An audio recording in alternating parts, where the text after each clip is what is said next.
Tonight's speaker is Professor John McWhorter, and many of you may know him from his public writings. And I don't know how many times I've been looking through something online on the New Republic or the Atlantic and reading something and say, boy, this is really clever. And I think this is really a great article, and then flip back at the top and it's John who's writing this particular work. And John's particular aspect, even though as an academic, he's known for writing on creoles and thinking a lot very deeply about how languages form, come together through contact.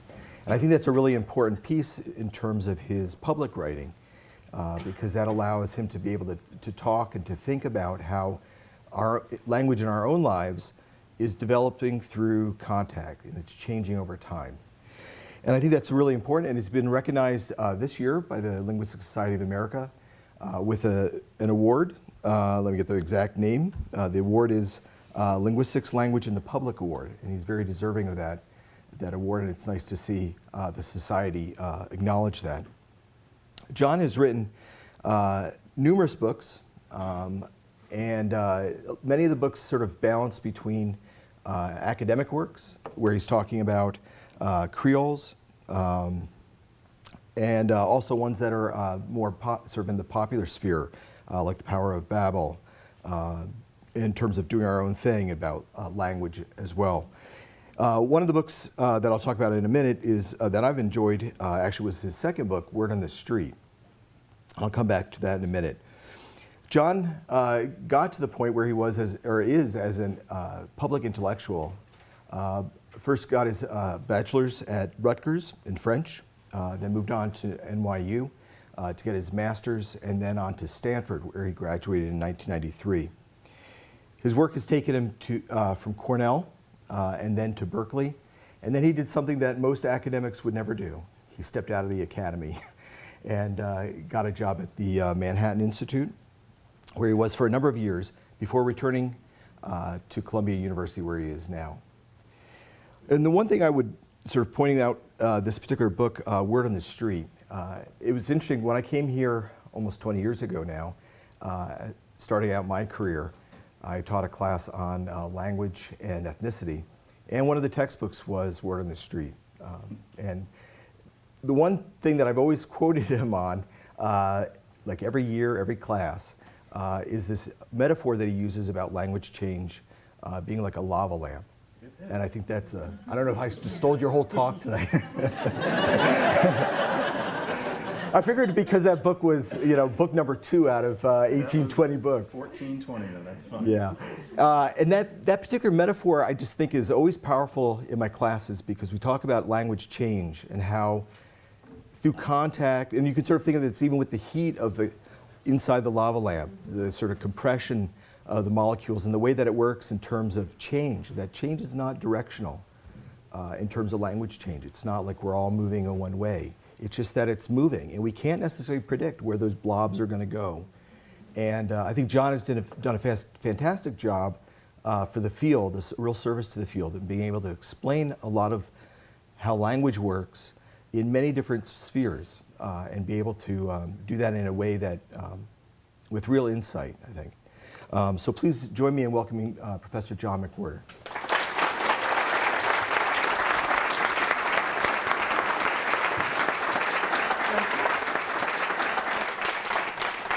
Tom, thank you for the introduction, and thank you, University of Wisconsin, for having me here to share with you a message that actually, Tom, you haven't ruined it, but it's about how words are always on the move, because language is like a lava lamp, and it can be very hard to fully understand that, because we don't feel like we're speaking a lava lamp. But that's what language really is. That's what it's always been.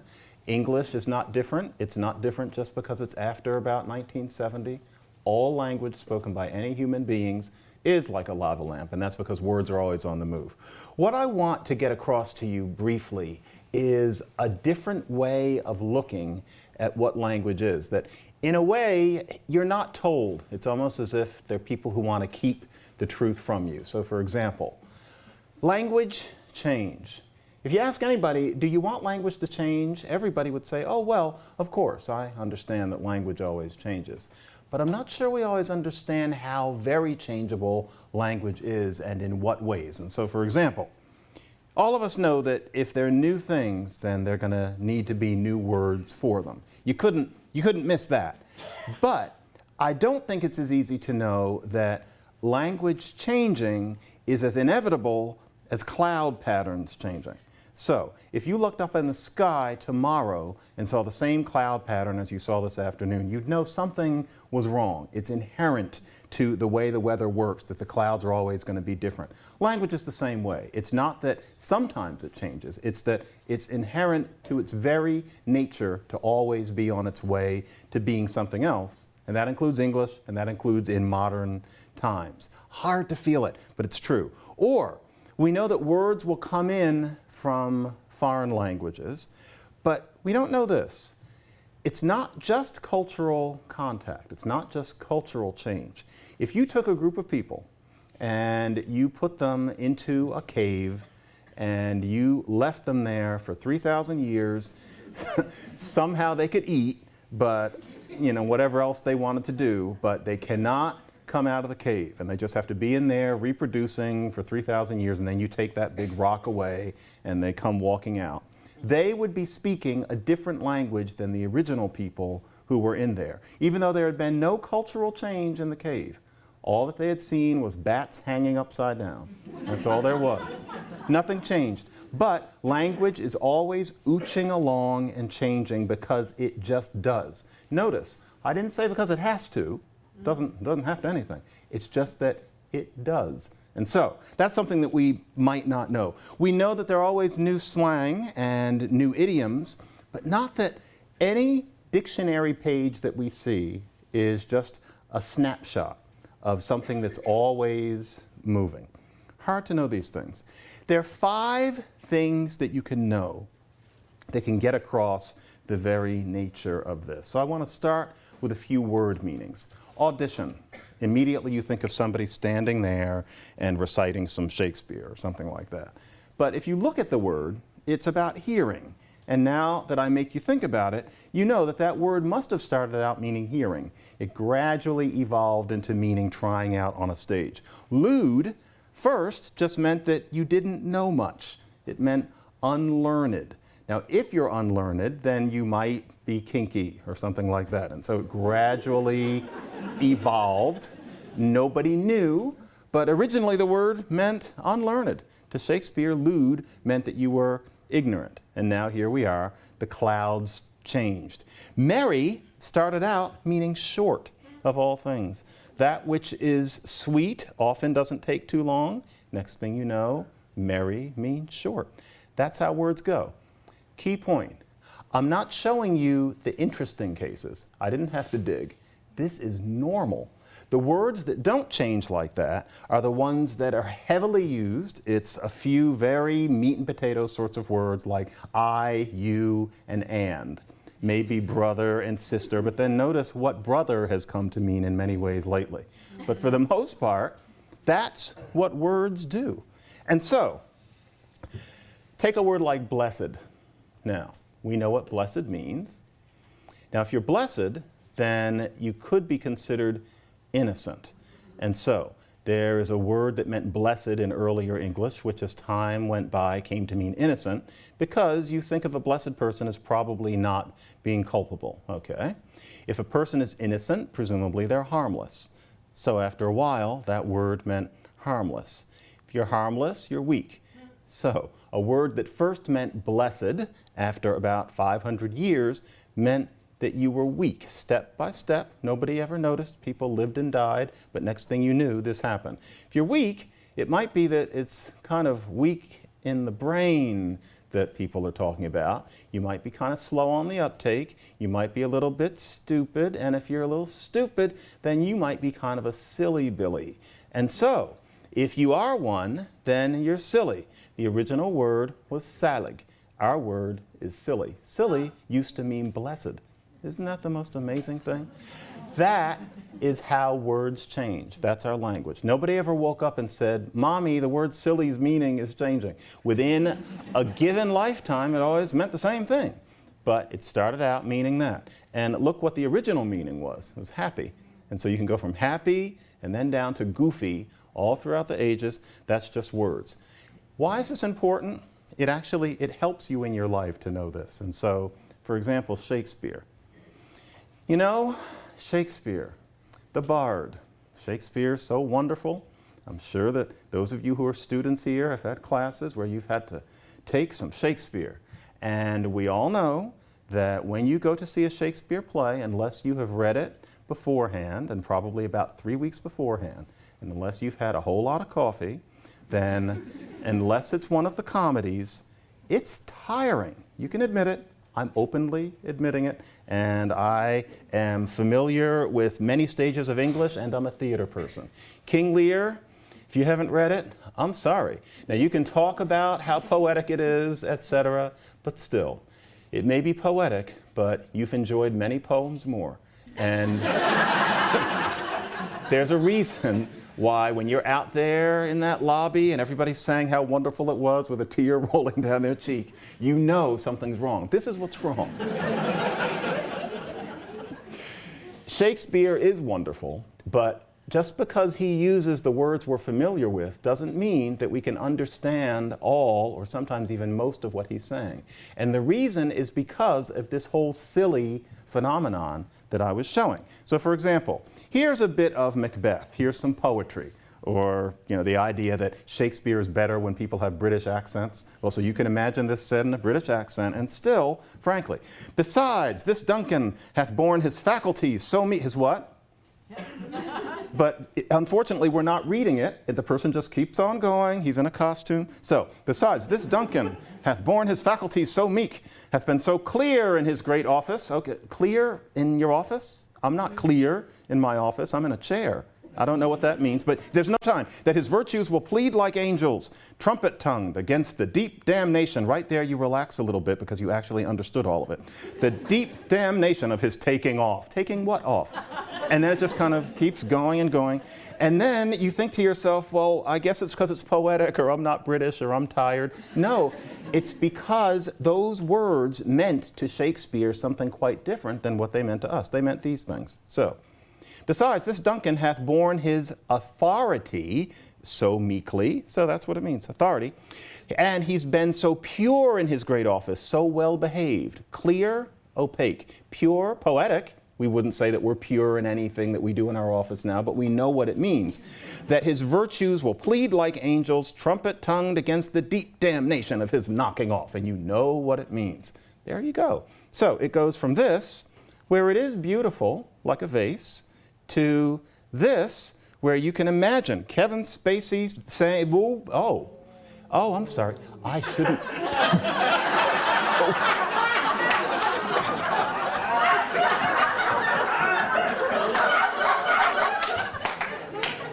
That was not intentional, I'm sorry. It always reminds me of one of his speeches on House of Cards. Okay, sorry. Let's just take all that back. So, and then you can look at this and you can imagine Sir Alec Guinness saying it, and there you go. And so that is why Shakespeare is so difficult. There are some people engaged right now in preparing actual performing editions of Shakespeare, where just the occasional word like that is substituted. And the wonderful thing is that you can actually experience Shakespeare without tears. And yet, needless to say, those people don't get to play in anybody's reindeer games because they're said to be desecrating the text. Well, I think that's, we could call it a little bit blessed or silly. So what this means is that logically, there is no such thing as a community of speakers using a word wrong. That sounds off, but the fact is it doesn't scientifically make any sense. If a representative number of people are using a word in a certain meaning, then the meaning has changed as it inevitably would have. It's not unusual when people are using a word in a new way. It's how Old English became modern English. Now, a reasonable objection is, but if a person can use a word any way that they want to, then doesn't it interfere with clarity? That is a very reasonable question, to which the answer does happen to be no, and it's because it's people, not a person, who uses a word in a new way. Meaning change is communal. There's never been a language discovered where people started using meanings in their own ways and not understanding one another. If it happened, it would be interesting, but nobody has ever discovered that happening. So words' meanings are always in a process of change. As you live a life, if you're lucky enough to live a long one, you'll notice some words that don't mean what they used to. Most people don't live that long, but with written records, you can see that it's inevitable. So we're speaking something that's changing. Second point, the faces of English. And what I mean by this is that there are a great many words that we use that don't have meanings in the sense that we're trained to think of meaning. And we're talking about our little markers of factuality, acknowledgement, counter-expectation, and easing. Now, you know that I carefully crafted this so that I could get the FACE acronym. That is not an academic paradigm, but it works, and so we're just going to stick with it. So, what do I mean by those things? Well, factuality. Take something like really and how often we say really. It's part of speaking to constantly reassure who we're speaking to that we're sincere. We all do it much more than you'd think we would feel that we need to, but we just do. Really doesn't mean in reality, the way we use it so much. We don't even pronounce it as really. It's really. It's R-I-L-L-Y. You learn gradually as you get older that it's R-E-A-L-L-Y, but really it's not really, it's really. So it's a factuality marker, and here comes the story of poor literally and how it's used. People are so angry. I've seen t-shirts about this poor little word. Why is it that people are using literally when really they mean figuratively? Ah, the sky is falling. People aren't as smart as I am. People just do not like literally at all. Well, first of all, what people are always saying is, have you listened to how people are using literally lately? And yeah, I have, because I've only been born lately. But here is a passage. He is a fortunate man to be introduced to such a party of fine women at his arrival. It is literally to feed among the lilies. Now, you can tell from that phraseology that that was not written lately. That was written thenly. So this is 1769, and somebody is using literally in just the way that everybody's so upset about now. And the reason that literally is not a problem is because people say, well, how can it be that we're using a word to mean its opposite? So, you are running fast. That means that it's not slow. Okay, that's probably the first meaning you think of. So how come we say fast asleep? Is anybody running when they're asleep? I hope not. How come something can be stuck fast? Anything that's stuck fast is completely separate from any conception of rapidity. So it means that fast can mean both like a rabbit and like a bench. Now, have you ever thought about that? Probably not. And if you have, you moved on. I mean, if anything, it's really cool. Or look at seed and sow. Most immediately, I think of putting seeds in the ground so that they'll grow into something.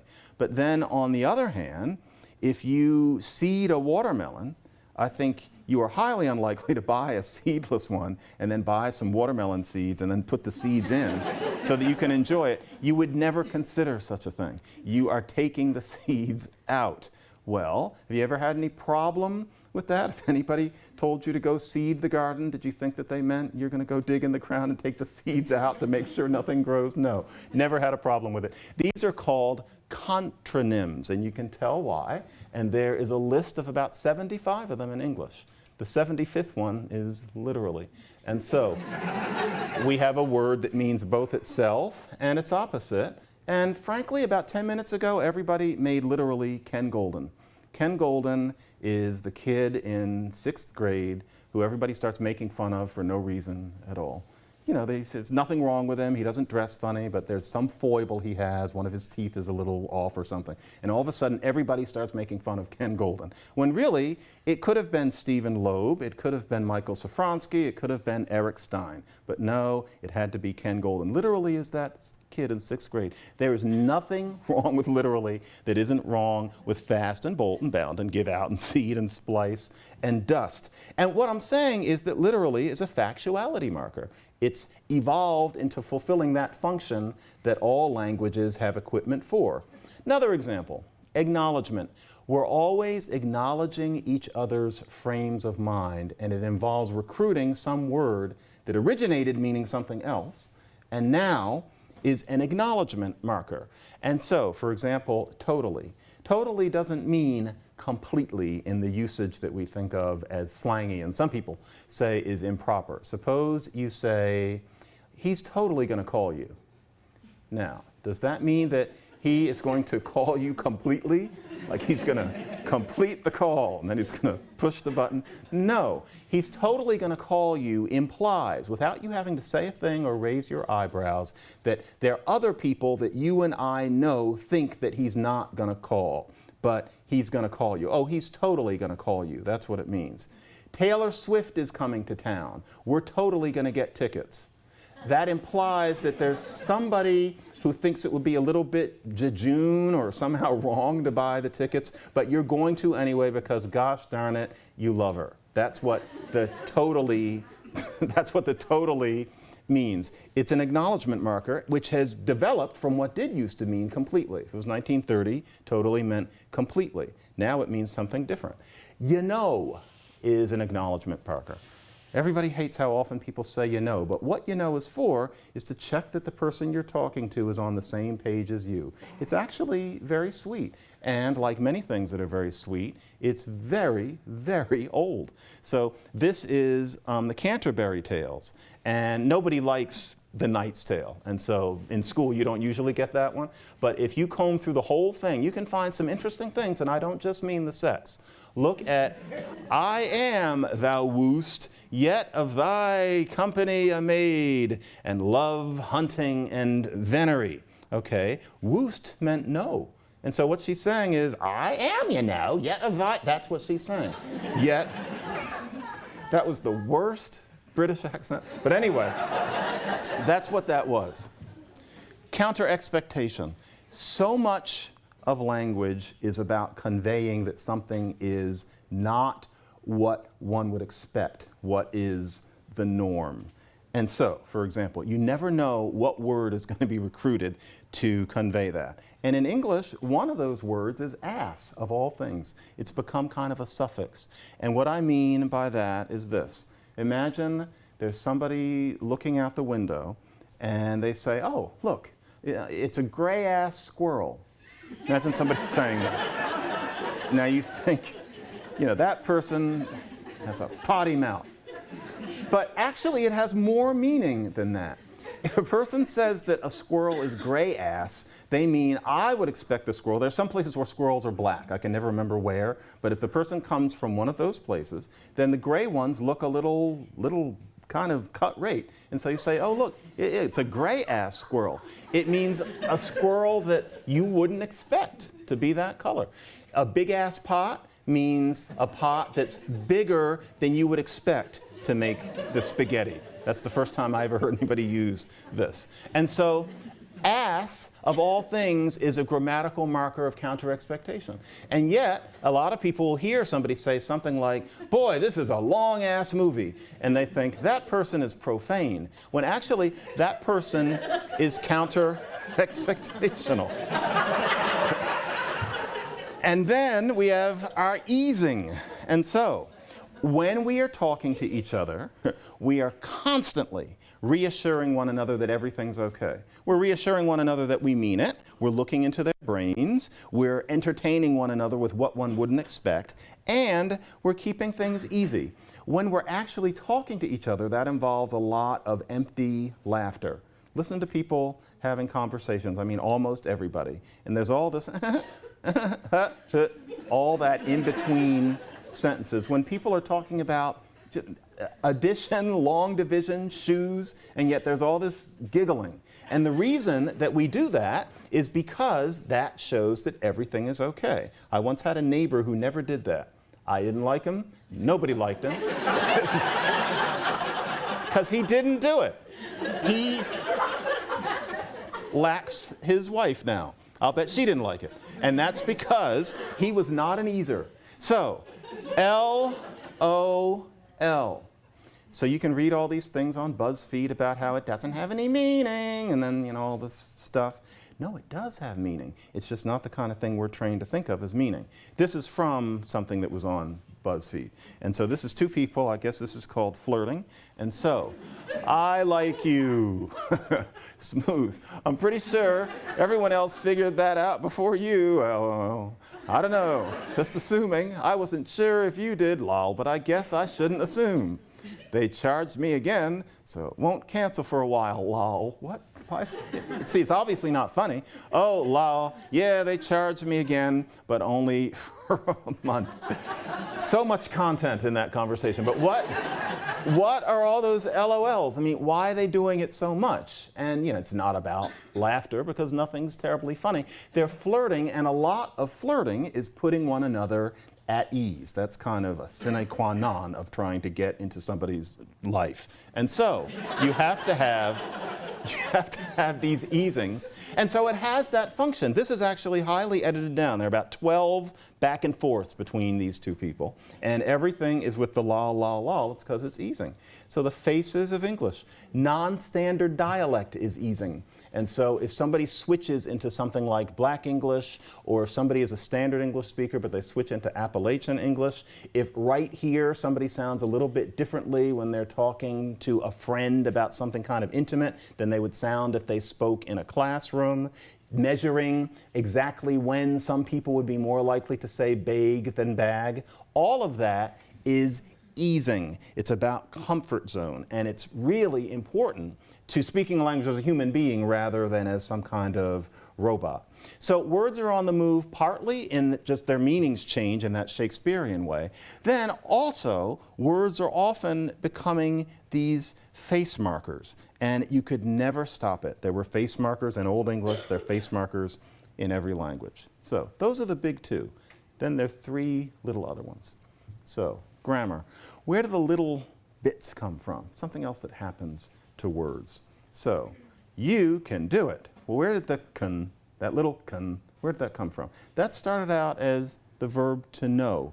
These little words come from something. They start as something bigger and more solid. Ought. Ought's an odd word. You ever think about it? It's kind of like if I tell you, you have a tongue, and you think about that thing in your mouth. It's kind of wet, and it's kind of big, and it's got food probably in the back of it, but you've got a tongue and you can't get rid of it. Think about ought. What an odd word. Where did that come from? Who made that up? They didn't. It used to be owed, and so he ought to know that. It was he owed. It's something that he was culpable of. What's Lee? Where did it come from? Did God make it? No, it's a little simplistic. Where did it come from?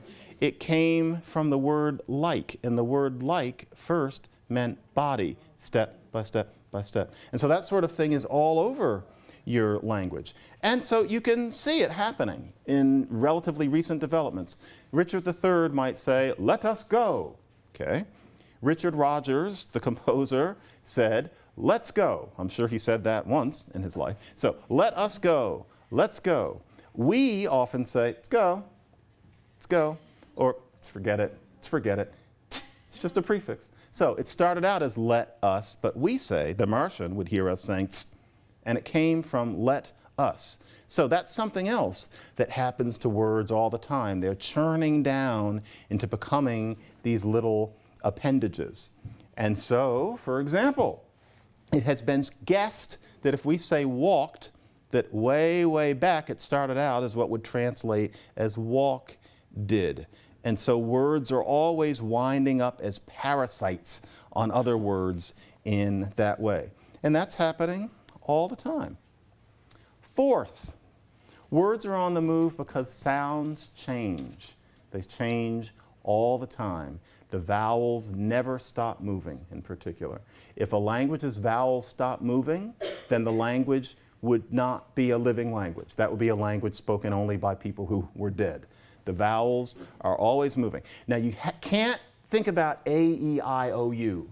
That is as tragically artificial a representation of what the vowels are in our mouth as the musings of a toddler are to what an adult human being's thoughts are. A, E, I, O, U is a tragic mistake.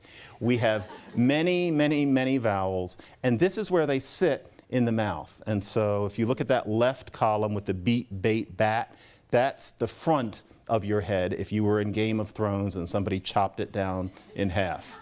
I don't know why I had it chopped in half, but so beat, bait, boat, and then a bat. Then you have boat and boot and bot back there. That's the back of your mouth, and then everything else happens in the middle. Now what's interesting is that so many things where it's natural to hear someone talking a certain way and think, well, what's up with that? Why doesn't he stop that? Why do they talk that way up there? Or something like that. When actually it's completely natural if you understand that vowels are like chinchillas. Chinchillas are, some people have them as pets. I knew a guy, and they were in a cage, and all they did was move all around each other. It was kind of like a lava lamp, except with feces. And he would pop these things out at parties, and I would always think those chinchillas are like vowels. And it's because they're always moving. And so there's a person you can imagine these days who's probably under 40, where when they say bit, if you close your eyes and you don't have anything else to do, they're kind of saying bet. So, oh, I'll have a little bit. That person will say, oh, I'll have a little bet. I'll have a little bet. Now, we hear them as saying bit, and then we think, well, she's nasal or something. But the Martian would hear bet. Well, in a linguist perspective, that just makes sense because I and are one chess move away from each other, and I was certainly going to move somewhere. In some other dialect, it was going to become E. But in American dialects, often it becomes eh. And once that chinchilla is bumped out of its place, well, it has to go somewhere else. And so suppose it goes to ah, which is why that same person might say, oh, let's make a bet. Let's make a bet. Okay, and we hear that as somebody saying bet in a way where they're opening their mouth wider or something like that. But that new accent is just that the vowels are moving. So somebody might say, well, that was a bit of a bet. And they'll say, well, that was a bet of a bet. That was a bit of a bet. It's because really she's saying that was a bet of a bet. That's it. She's really very close to saying it. All of those things, this is one tiny bit of a California vowel shift, is something where a linguist hears it and thinks, neat. And everybody else, that's me imitating myself. And then everybody else hears it and they think, what's up with that? That's what's up with it. It's those rodents. That's what it is. Or Philadelphia, 1965. A little boy was born. He was me. And the dialect had, you bought something at the store, and then as you got older, you read about something called a bot, and you don't really know what it is. So, somebody bought a bot. So, aw, ah. That distinction is disappearing across America. More and more people don't really have aw. It's interesting. And so more and more people talk about making laws instead of laws. Or what's sushi? Raw fish instead of raw fish. What makes lazy circles in the sky? A hawk. Whereas I think hawk, a hawk, because what's happening, it's easy to say, what's up with that? Why don't they pronounce their aw? That's why, because the aw is collapsing. When you're trying to teach what the vowels really are in a linguistics class, this gets harder every 2 or 3 years because people under a certain age don't have aw. I used to say, if you're having trouble with the difference between bought and bot, then what would you say if a little kitten ran up to you and ran up your leg and meowed at you? And it used to be that the whole class would say, aw, like everybody had at least that aw. Last 2 times I've taught Introduction to Linguistics, I say, what would you do if a little kitten ran up onto your leg about up to the knee and looked up at you and went, meow? What would you do? And the whole class went, ah, because nobody has awe. It's changing. And as frustrating as that is in terms of teaching the International Phonetic Alphabet Chart, it's really quite a natural development. I don't remember why that was important, so I'm going to just move on. So, it's amazing how sounds change. You know what I hate? I'm sorry if any of you were born in them. I went to college in one for a couple of years. Those small New England towns. Those towns where there's only one color and it's brown. And people want to go up to that little town on the weekend and they find some sort of charm in it. Everything's damp. You can't stand them. And yet, if you're living anything like a civilized life, you're going to wind up in one of those damn places at least 2 times a year. Last time I was in Lenox, Massachusetts, or one of those places, I thought the only way I'm going to get through this is at least these places have bookstores. They have antique bookstores. And so after doing whatever we did that was supposed to be fun, we went to the antique bookshop. And way in the back, underneath some moss or something, there was this book called How I Should Pronounce. And it was from 1885, and it cost like -$7. And so I bought that book. And that was the best time I've had in one of those towns in a long time, because it was this guy, you could tell he had a mustache. And it's 1885, and he's talking about how you should say things. So this is some guy running around in New York City. He's an Edith Wharton character. This is how people in the Age of Innocence spoke. This is how Chester A. Arthur and Grover Cleveland actually talked. And so these are the pronunciations that were urged as how you actually speak. Now, I put this paragraph together, just reading the glossary of this, where every second word is like, really? That's how you say it? One might compensate for celibacy by sampling a juicy nectarine. And, I didn't think there were nectarines in 1885. Didn't you think that started in like 1971? But he had them. Or by a balcony seat. What?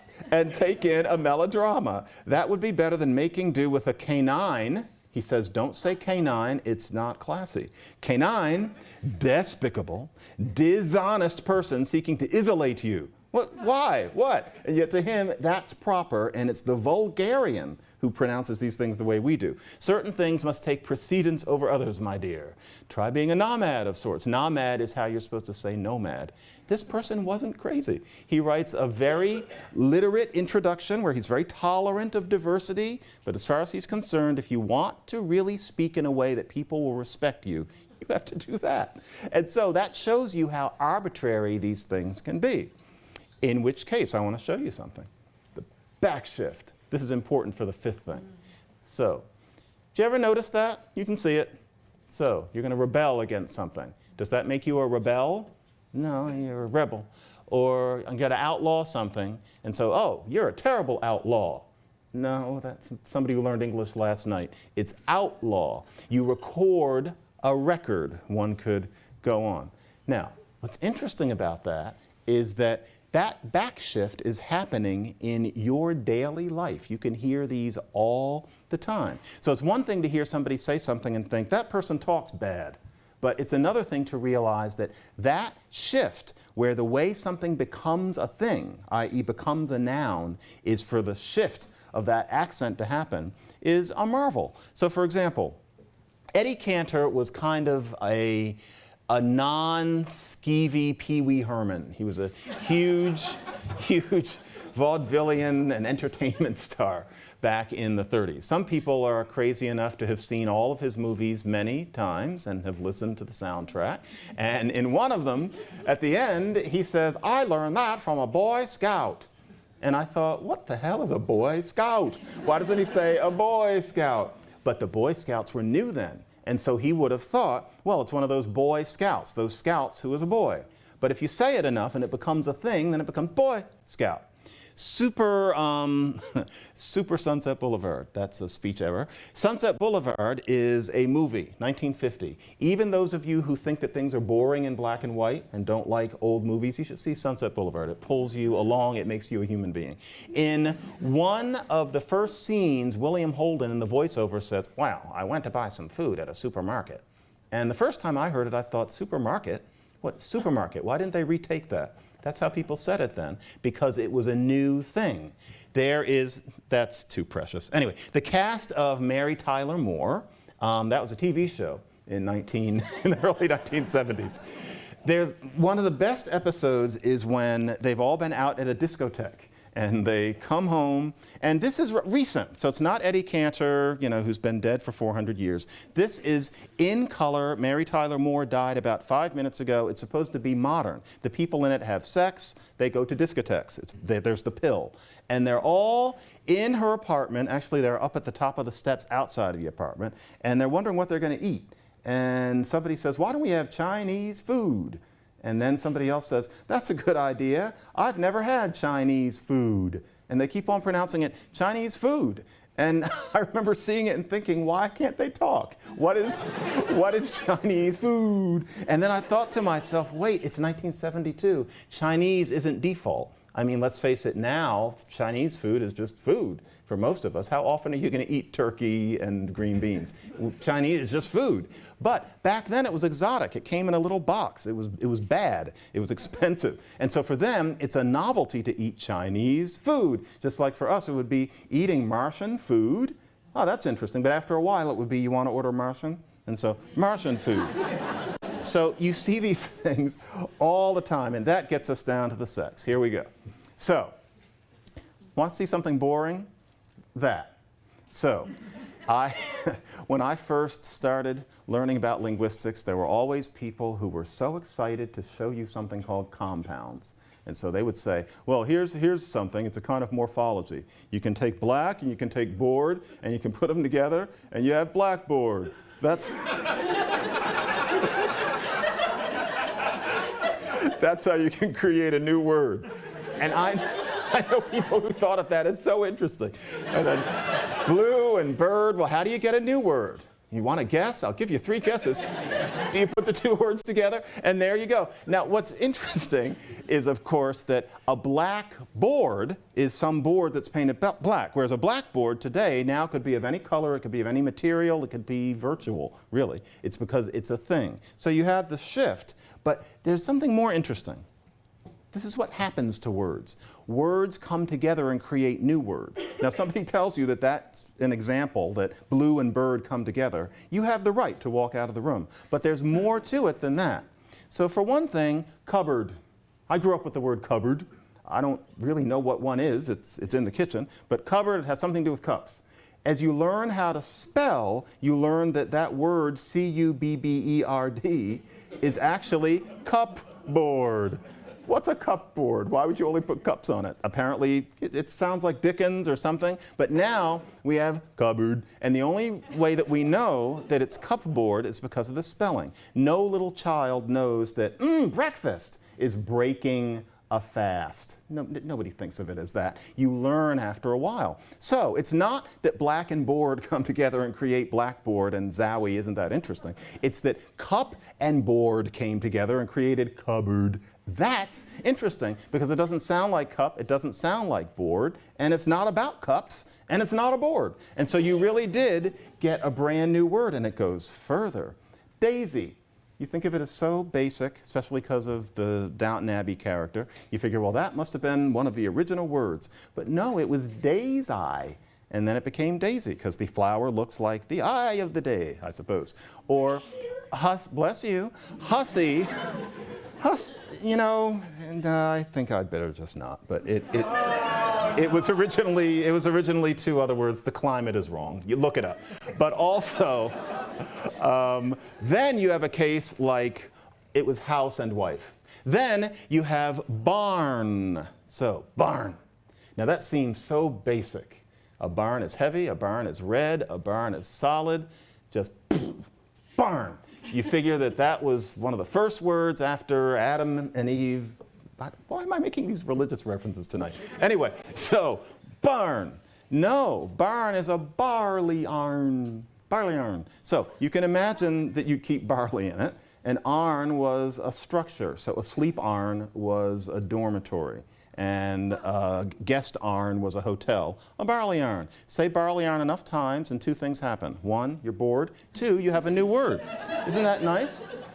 World comes from words that mean a man's age. It's very pretty. It's very kind of winter's coming, how man's age came to mean world.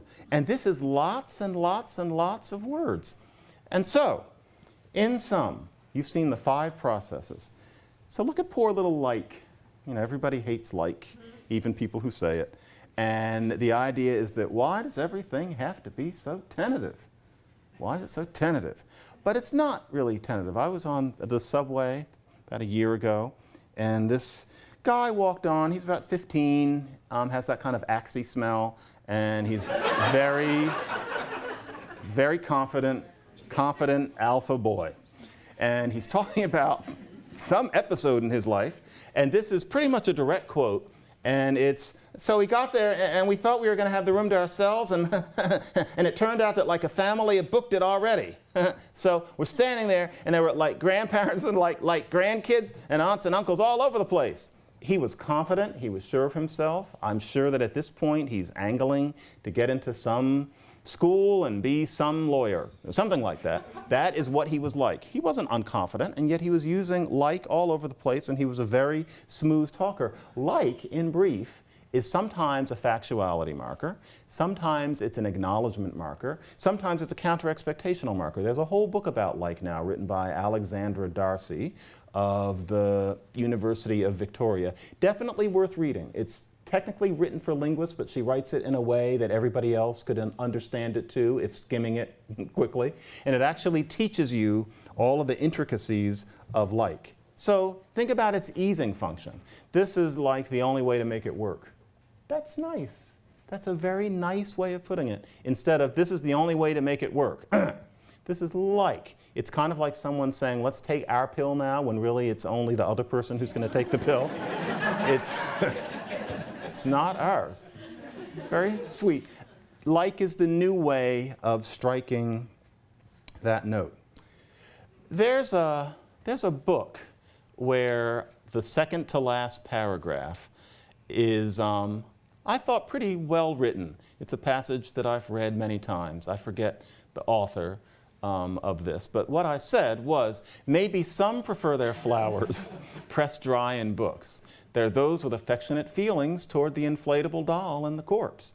Surely, though, most of us seek life. Language lives. I worked on that because I really wanted to get across the point that language is always a living thing. So print is a Polaroid. Now, I don't know why I put Polaroid. So print is a velocipede. No, print is a snapshot. It doesn't need to be a Polaroid camera. Print is a snapshot along the lines of the development of something. A word is not something that is, a word is something going on. And not just the cool words, and not just the interesting words, but all words are a process, and we're joining the process as it happens. And that's because words are always on the move. Thank you very much.